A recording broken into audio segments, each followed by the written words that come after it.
இந்தியாவில் தொழில்முறை குத்துச்சண்டையின் முகமாக விஜேந்தர் சிங் பார்க்கப்படுகிறார். ஆனால் வடசென்னையின் இளம் குத்துச்சண்டை வீரர் செந்தில்நாதன் 10 ஆண்டுகளுக்கு முன்பாகவே தொழில்முறை குத்துச்சண்டையில் சாதித்து வருகிறார். இருப்பினும் வறுமையிலேயே தொடர்ந்து வாழ்ந்து வருகிறார். விடியலிலேயே குத்துச்சண்டையுடன் தொடங்குகிறது செந்தில்நாதனின் அன்றாட வாழ்க்கை. பயிற்சி பயிற்சி விடாமுயற்சி, இதுதான் தனது வழிமுறை. குத்துச்சண்டைதான் தனது வாழ்க்கை என வாழ்கிறார் செந்தில்நாதன். என்கிட்ட ஒரு 50 பசங்க ட்ரைனிங் பண்ணுறாங்க. அதில் பார்த்தீங்கன்னா வேசாப்பாடியிலேருந்து வந்த செந்தில்நாதன் வந்து ஒரு இன்டர்நேஷ்னல் பாக்ஸரு. அவர் வந்து ஜூனியரில் பாக்ஸிங்கில் வந்து பார்த்திங்கன்னா மனோஜ்குமார்கிட்ட போட்டிருக்காரு, ஃபைனல் பண்ணிருக்காரு. அதே மாதிரி சீனியரில் பார்த்தீங்கன்னா ஜிதேந்தர் சிங் சொல்லி அவர்கிட்டையும் போட்டிருக்காரு. இப்போது அவர் வந்து வேலை வந்து பார்த்திங்கன்னா வேலை சரியான கவர்மெண்ட்டில் வந்து வேலை கிடைக்கல. அதால் வந்து ப்ரொஃபஷ்னல் பாக்ஸிங்கில் வந்துட்டு ஸ்டார்ட் பண்ணதால் ப்ரொஃபஷ்னலில் அவர் பாக்ஸிங் வந்து ஜாயின் பண்ணிக்காரு. பிரபலமானவர்கள் சொல்வது போல மிகவும் சிறு வயதிலேயே இவர் குத்துச்சண்டை களத்திற்கு வரவில்லை. வழக்கமான வடசென்னை இளம் சிறுவர்களைப் போல படித்துக் கொண்டிருக்கும் போது குத்துச்சண்டை செந்தில்நாதனுக்கு அறிமுகமாகியுள்ளது. நான் 17 வயசுலேருந்து பாக்ஸிங் ஆரம்பிச்சிருக்கேன்.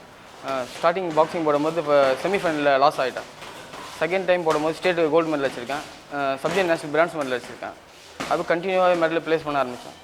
அதுலேருந்து எனக்கு யாரும் சப்போர்ட் இல்லாதனால ஒரு சில டைமில் பாக்ஸிங்கே போடாமல் இருந்திருக்கேன். எங்கள் வீட்டுக்காரர் வந்து ஒரு குடிப்பார், சரியாக சம்பளம் எடுத்து வந்து கொடுக்க மாட்டார். வீட்டில் ஒரு நாளைக்கு தான் சாப்பாடு செஞ்சு சாப்பிடுவோம் நாங்கள்.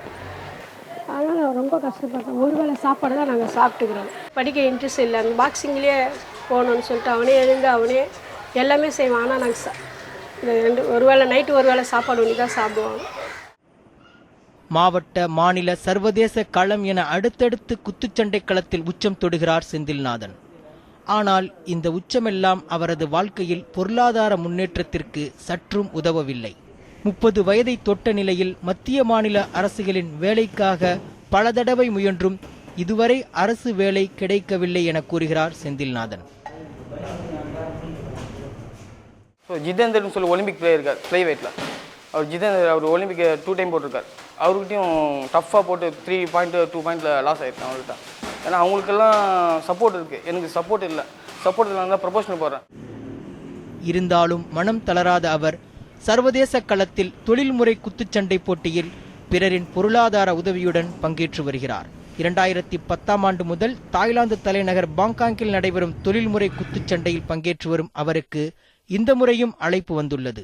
அடுத்த வாரம் நடைபெறவுள்ள அந்த போட்டிக்காக தீவிர பயிற்சி மேற்கொண்டு வருகிறார். சர்வதேச போட்டிகளில் உச்சம் தொட்ட பின்பு போட்டி போட்டுக்கொண்டு மத்திய மாநில அரசுகள் பரிசுகள் அறிவிப்பதை காட்டிலும் செந்தில்நாதன் போன்ற வீரர்களை கண்டறிந்து உடனடியாக பணி நியமனம் வழங்குவது விளையாட்டுத்துறைக்கு செலுத்தும் சிறந்த கௌரவமாக இருக்கும் என்பதே விளையாட்டு ஆர்வலர்களின் கருத்தாக உள்ளது. குதுப்தீன், நியூஸ் 7 தமிழ், சென்னை.